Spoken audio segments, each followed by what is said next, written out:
What's up everyone, welcome to Kaiser channel. Today we'll be reviewing this, the long-awaited Gundam Astray Blue Frame second revise. Now this is my favorite Gundam Astray out of the 5 that there is in the story. And not only does it look cool and has the same technical arm as the red frame, but most of all it is my favorite color scheme, the white and blue. Also, since in the story the Blue Frame second revise is modified by the pilot of the red frame Kai, that's why you will see many resemblance in this. So enough of this, let's get started. So coming right out of box is the first layer of the accessories. Starting from the left top corner, we have what I believe is an extra backpack of some sort that goes onto the rear base armor. And underneath that, it's the backpack that goes onto the blue frame that you can mount the technical arms onto it. Very similar to the red frame Kai, if not the same. Now to the right of it, you'll see this little item that's pretty tall. That is what I believe is the Gatling barrel that I have to equip onto the technical arms later. And obviously, without saying, you got the horizontal laid out right in front of you, the very nice iconic technical arms for the blue frame. Although it looks very similar to the red frame Kai's, but still looks really nice. And then next to that, I believe are some sort of stands. That's for the technical arms mostly. So here is the second layer. Or I should say the third layer, is because on the right side where their hands are located, that is a section of its own. So I'm going to go through that first, which is you have the hands right there, the different hands that you can change into. And then next to it, you have are these two knives, that's for the blue frame. And I believe the holders are next to it. Then underneath that, you have is the base of the display stand for the technical arms, and then other little accessories that's for displaying. So here is what's underneath that little section. It's basically you have the base of the display stand, which largely occupies the level, and then next to it, it's the regular arm that we see so often. And then on the left top corner, we have it's the backpack or the Astray so that they can equip the strike backpacks that comes out. And underneath that, it's the other way around, which is it's for the Strike Gundam to equip the Astray backpacks. Starting with the main body, you can probably already tell that with the exception of the head and the shoulder, it is the same as the red frame Kai. The shoulder looks extremely cool and cannot be asked for more. Personally, I definitely like this shoulder a lot as this gives out a stronger vibe much more than it is with the red frame. As for the head, it looks nothing like the normal Astray anymore, and it's completely new design with the head and the antenna. The antenna actually comes as it is, meaning that you cannot take it off, and it's actually very thin and fragile, so be very careful on this. Aside from the head and shoulder, the rest of it is actually the same as the red frame Kai with only a color difference. The entire coloring is mainly consists of white and blue color scheme, where the white is a matte white, while the blue has actually two different blue tones to it. One of them being a matte blue and the other one is an extremely glossy metallic blue. Now some of us might have noticed that the two different blue contrast strongly against each other, and to me this makes the matte blue looks a lot more cheaper in terms of quality than it should be. However, at the same time it does make the metallic blue looks a lot sharper. So not sure if this was intentional or a mistake, since I do not recall the same contrast issue was with the red frame Kai. Aside from that, there are also some parts on the knee sections, as well as smaller parts on the legs that has a very light gray to it, not very apparent though. The torso is actually a metallic black with sparkles within it that looks really good. The new shoulder also comes with new colors. We have the matte orange on the top shoulder piece, along with a very strong sharp gold on top of that, making it looks even better. As for decals, just like the red frame, there are actually two apparent ones that's on the knees. One is the team logo, the serpent tails, and the other one is the machine model number. They also exist on top of the shoulder piece, where the gold is on as well, and also on the back of the flap that's at the shoulder piece. There is also an orange line that goes on the right arm that aligns very nicely with the one on the left thigh. As for the movement, obviously the knees, the ankle, the thigh, torso, arms, and head can be moved. But I would like to point out that with the new shoulder design, there are actually two pieces connected to the shoulder and locks onto the arms. So If you need to turn the arms, make sure you open and unlock these two pieces before you twist the arm. Otherwise, you might damage it or scratch the paint on it. Second point is that as you can see on the left shoulder, this is as high as it can move up horizontally since the shoulder will clash into the chest piece and to the head as well. I didn't turn the head specifically already, so if it did turn, then there will be actually even less room for the movement of the shoulder. Another issue that I noticed is that the ankle joint is very tight. Every time I try to move it, the front feet joint actually moves instead, making it very difficult to move the ankle. Here are the weapons and accessories for the blue frame. As you can see, there is actually not a lot here. We have the tactical arms on top, and then at the bottom left, we have these two knives, which are the Armorschneider. Next to that, we have a face piece, and then also a power pack. Starting with the knives, these are the Armorschneider. It has the same name as the one the Strike Gundam uses. Although there's actually no gimmicks on these knives, they look very awesome.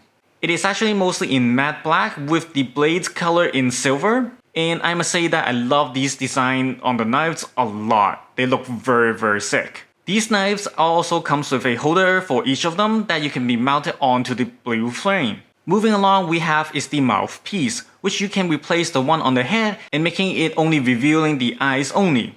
I must say that I think Bandai actually overdid this piece a little bit because they leave a very small room for the eyes so you can hardly see it. I think it would be better if they actually have it one slice lower for the mouthpiece.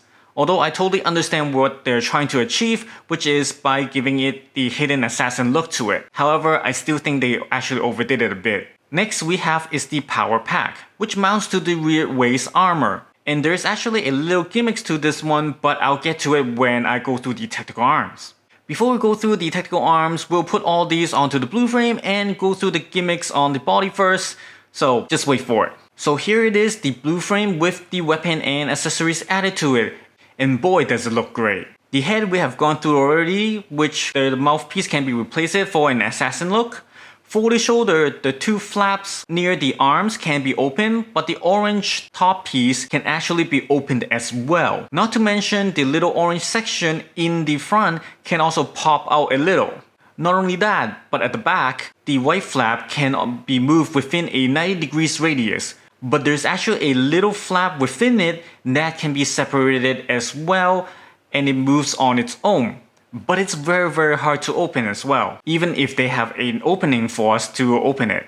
Now, just like the red frame, it is unknown what is the purpose for these, so if any of you know what it's for, let me know in the comments below. Next we have the feet. Now the feet, there's actually a hidden blade inside that you can pull out, and both of the feet have this gimmick. In order to match the front, the back has this blade that can be pulled out a little bit as well. However, there's actually no place for you to apply force to it other than the sharp pointy tip, which does hurt if you apply too much force onto it, so just be careful on that. The feet blade looks exceptionally cool, but there's actually no locks that locks it in place when it is hidden, so it does have a tendency to fall out if you move around a bit. I really wish they actually make a small mechanism to lock that in place so it's tucked inside nicely and firmly. And that's all for the gimmicks on the body. Now to the tactical arms. As for the tactical arms of the blue frame, it's actually 90% the same as the red frame, with the exception of the handle and also the centerpiece where it is now a Gatling barrel instead of a beam effect. And there is actually no black piece that covers this part as well. Obviously the coloring and the logos are different, but aside from that, it's pretty much the same. Now I really like the metallic blue with the sparkles on the centerpiece of the tactical arms, which they have used it a lot more on the main body of the blue frame. The blue frame tactical arms has actually 5 official different modes that it can change into: a sword, a Gatling, flight, sword arm, and Gatling arm. Starting with the sword mode, it is just how it is out of the box and can be mounted directly onto the backpack. There is actually no need for adjustments, and it looks pretty cool on its own. And unlike the red frame, this is a sword instead of a lance form. Next, by taking the two-piece from the power pack on the blue frame and adding it onto the technical arms and turning the two blades downward, you have now the Gatling Mode. This mode, you have probably seen it in the anime or manga that the blue frame often uses. One thing to note is that since it uses the pointy tip as the leg, so be very careful that you don't damage it. Next, flipping the blades inward and turning the handle, you have now it's what they call the flight mode, which is actually very different from the red frame's flight mode as well. By taking the two blades off completely and mounting it onto hands, you have now what it's called the sword arm form. Now when I did the red frame's reveal, I did call it a tonfa blade form, but the official one is called sword arm form, so I'll be referring it to that going forward. Last but not least, on the official form is the Gatling Arm, which is basically taking the remaining piece on the backpack and turning it into a Gatling handgun. Now I really love the idea that they put it in here that you can actually make good use of the backpack after the blade is taken out, unlike the red frame. This form has two subforms, which is basically having it holding onto the hands or mounted it on the side of the arm, freeing up the hand. Aside from the official form, the technical arms can also unofficially change into some of the forms that the red frame has, such as the Delta form and also the Magano Ikutachi form. Next we have is the base of the display stand. Just like any other, the base is white and a shiny metallic blue for the design. On the left you have is the machine information and the pilot, and on the right is the team logo, the serpent tail. There is also a small display stand for the technical arms itself with a similar design of the red frame. This small base can also be docked onto the big one, however when you do this, it actually covers the team logo completely, which I really wish they could somehow incorporate so that both of them can be displayed at the same time. As for conclusion, this piece is a really great piece, just as good as the red frame Kai because it's basically 90% of it's the same. However, it does have its own unique pieces and gimmicks such as the new head and the shoulder design, the assassin looking mouthpiece, the sick looking knife Armorschneider, and of course the hidden feet blades. Now there are issues with this piece as well, which some of the parts are very tight that it can hardly move, such as the back of the shoulder flap and also the ankle joints. So with that, I would rate this piece a 9 out of 10. Although to be honest, I was going to rate it an 8 out of 10 simply because it's very similar to the red frame, that there's actually not much new elements to it that I would find it surprising, even if it's my favorite Astray. But then I gave it another thought and rated it as a piece of its own, so hence the 9 out of 10. So that's it with today's video. Hope you guys like it and find it useful. Do support me by hitting that like button and also subscribe to my channel for more videos. I'll see you guys next time. Thank you for watching.